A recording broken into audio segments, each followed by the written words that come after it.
আসসালামু আলাইকুম। তৃতীয় শ্রেণীর শিক্ষার্থীবৃন্দ, হাজির হলাম তোমাদের সামনে আরও একটি পাঠ নিয়ে। তো চলো আজকের পাঠটিতে কি থাকছে জেনে নিই। এর আগে তোমাদের সঙ্গে আলোচনা করেছিলাম অধ্যায় 5 নিয়ে, যেটার মধ্যে ছিল মাটি। আজকে আমরা আলোচনা করব অধ্যায় 6, যেটা হচ্ছে বায়ু। বায়ু পরিবেশের একটি উপাদান। উদ্ভিদ এবং প্রাণীর বেঁচে থাকার জন্য বায়ু প্রয়োজন। বায়ু কি? বায়ু আমাদের প্রয়োজন কেন? আমাদের চারপাশের বায়ু, আমাদের চারপাশে বায়ু থাকলেও বায়ু আমরা দেখতে পাই না। কি বায়ু কি দেখতে পাও?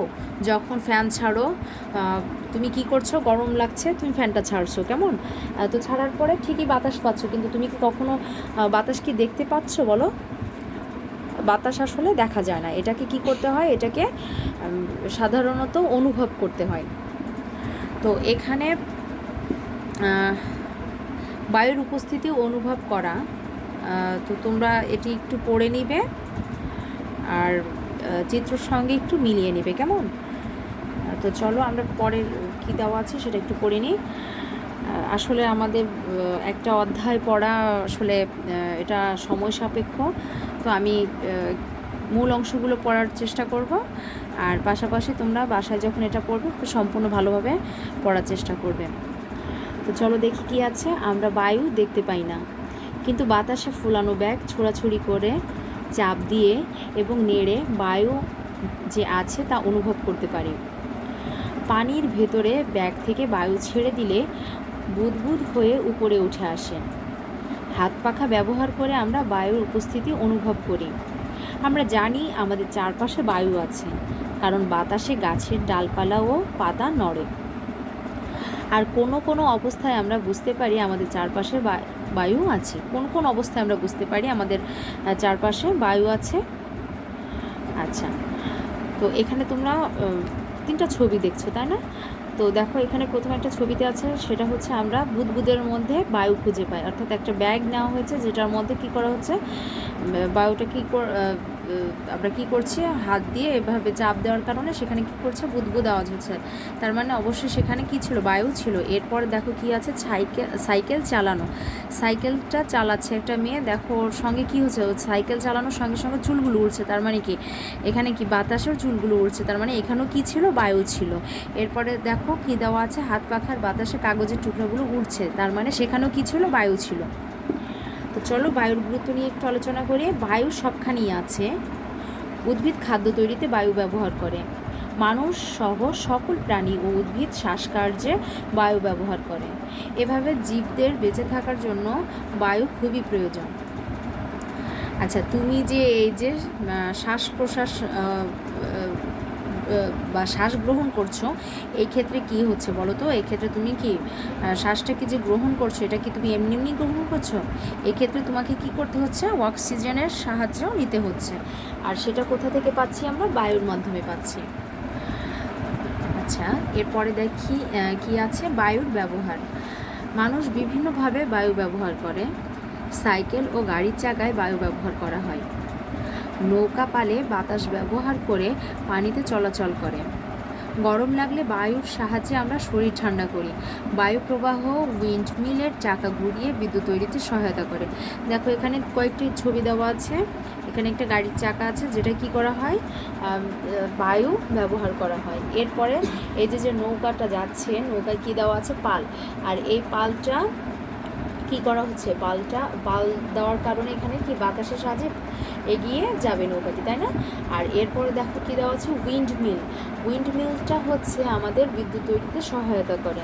আর এই উইন্ডমিল দিয়ে আমাদের বিদ্যুৎ তৈরি করার ক্ষেত্রেও কি প্রয়োজন, বায়ু প্রয়োজন।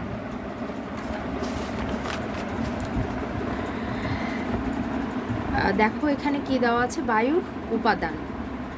আচ্ছা, বায়ুর কি কি উপাদান আছে, একটা প্রশ্ন করেছি যে বায়ুর কি কি উপাদান আছে। তো এখানে যে চিত্রগুলি দেওয়া আছে, এগুলো তোমরা একটু বাসায় পড়ে নিবে।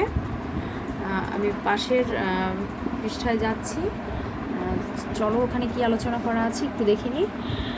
এখানে মোমবাতি জ্বলতে থাকার জন্য বায়ুর প্রয়োজন। খোলা মুখের বোতলে মোমবাতি জ্বলতে থাকে কারণ এতে বায়ু ঢুকতে পারে। বাতাসে বিভিন্ন ধরনের গ্যাস রয়েছে, বায়ুতে থাকা অক্সিজেন গ্যাস কোনো কোনো কিছু জ্বলতে সহায়তা করে। আচ্ছা, এখানে তোমরা একটা চিত্র দেখতে পাচ্ছ, যে চিত্রতে কিনা কি দেওয়া আছে, একটা জার বা একটা জার দেওয়া আছে বা একটা পাত্র, যে পাত্রের মধ্যে কি দেওয়া আছে, একটা মোমবাতি দেওয়া আছে, জ্বলন্ত মোমবাতি। এরপরে এটাকে কি করা হয়েছে, ঢাকনাটা খুলে দিয়েছে। তো ঢাকনা খুলে দেওয়ার কারণে কি হচ্ছে, এখান থেকে বাতাসটা এক পর্যায়ে আসছে, আবার কি হচ্ছে এখান থেকে আমার বায়ু কি করতে পারছে বলো তো, যেতেও পারছে, তাই না? তো যেটা কিনা আমাদের কি করছে সেটা হচ্ছে আমাদের মোমবাতিকে জ্বলতে সহায়তা করছে। আচ্ছা, এরপর চিত্র আরেকটি দেওয়া আছে, তো আমরা একটু পড়ে নিই।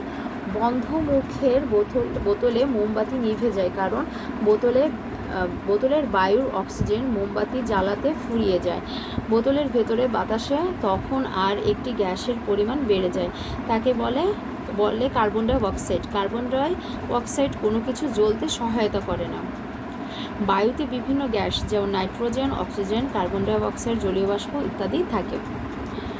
আচ্ছা দেখো, এখানে একটা জার দেওয়া আছে, যে জারটাতে কি দেওয়া আছে, মুখ বন্ধ করা অবস্থা আছে। আর এই মুখ বন্ধ করার কারণে এখানে কি করছে, বায়ু বের হতেও পারছে না, আবার কি করতে পারছে না, আবার এটা ঢুকতেও পারছে না। আর এই কারণে এখানে কি হচ্ছে, কার্বন ডাই অক্সাইডের সৃষ্টি হচ্ছে, যেটা কিনা কোনো কিছু জ্বলতে একদমই সহায়তা করে না। কেমন? এরপরে বায়ুর বিভিন্ন উপাদানের ব্যবহার দেওয়া আছে। তোমরা আসলে অধ্যায়টি একটু বড়, যেটা কিনা আমি তোমাদের যে ভিডিও ক্লাসটি নিচ্ছি এর মাধ্যমে আসলে সম্পূর্ণটা পড়া একটু কষ্টসাধ্য হয়ে যাচ্ছে। তোমরা একটু কষ্ট করে এটা পড়ে নিও। আর তবে আমি একটু বুঝিয়ে দিই, যেমন এখানে দেওয়া আছে বায়ুর বিভিন্ন উপাদানের ব্যবহার। বায়ুর উপাদানগুলো কি আছে, oxygen, carbon die oxide, nitrogen.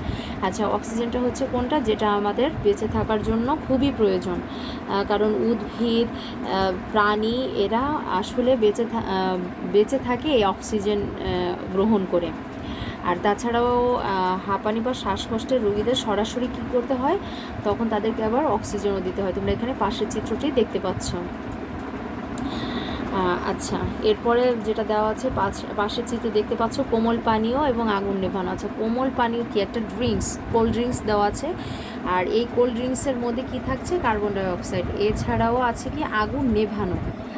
তোমাদের কি মনে আছে যে কার্বন ডাই অক্সাইড আমি আলোচনা করেছিলাম কিছুক্ষণ আগে, যে কার্বন ডাই অক্সাইড আগুন জ্বলতে কখনো সহায়তা করে না, বরং এটা কি করে, আগুন নেভাতে সহায়তা করে। তো এখানে ঠিক আমাদের চিত্রতে আমরা সেটাই দেখতে পাচ্ছি। আচ্ছা, তো পরে আরেকটি চিত্র দেওয়া আছে, আরও দুটি চিত্র। সে চিত্র দুটি কি আছে, একটা হচ্ছে চিপসের প্যাকেট আর একটা আছে ইউরিয়া সার।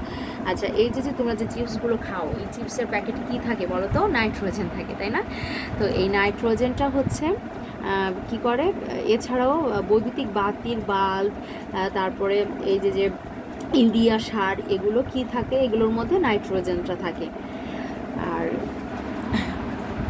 পরের যে 41 পৃষ্ঠায় যেটা দেখতে পাচ্ছি সেটা হচ্ছে বায়ু দূষণ। আচ্ছা, কি উপায়ে বায়ু দূষণ হয় বলো তো?